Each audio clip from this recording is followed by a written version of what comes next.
All right, what's up, everybody? Now it's been a long time since I posted a video on the Cowboys, but here I am, AT&T Stadium, and getting ready for the Cowboys and the Giants.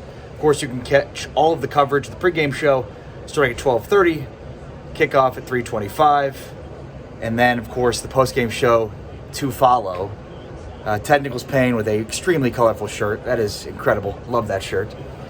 Cowboys and Giants, 3:30. Cowboys 3-1, Giants 1-3. Giants getting their first win of the season last week against the New Orleans Saints. A pretty impressive win. And I think the thing that maybe most stands out about this game is the Giants offensively probably a lot better than expected. Defensively, though, they're not very good. And James Bradbury and the corners that were supposed to be kind of the linchpins for this defense this year have just not been nearly as good as they were last year. But Daniel Jones has shown improvements. Hit a career-high 400 yards passing last week. So there are certainly some areas where the Cowboys can be had because, and this is going to be a major talking point here on the pregame show, how good is this Cowboys defense? They've been really good at taking the football away. Now, leading the league in interceptions, obviously Trayvon Diggs a huge piece of that. He has 5 of the Cowboys' NFL-leading 8 picks. But they haven't been great defensively by yards per play, especially when it comes to rushing yards per play and then passing. Obviously, they've had some leaky yardage in the back end of their defense. They have not, been great, but have been better, I think, than most expected. The question is, how good are they? And are they good enough to be counted on to help them win games potentially in this season? Now, I don't think they're going to need to in this game. I still think the Cowboys far more explosive on offense than the Giants could ever hope to be.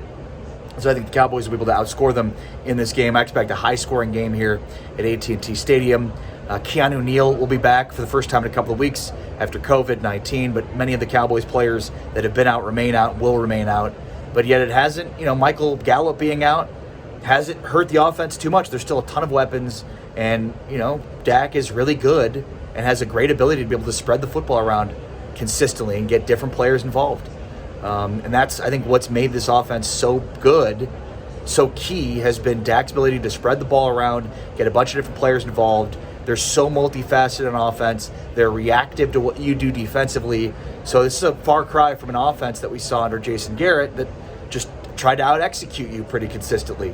This is a defense, an offense, I should say, for the Cowboys that doesn't need to out-execute you. They take a look at what you're good at and what you want to do defensively against them and game plan accordingly. And so we've seen them be very heavy run, and this isn't a team so far that has an explosive pass offense that hasn't exactly shown it because they haven't needed to in games.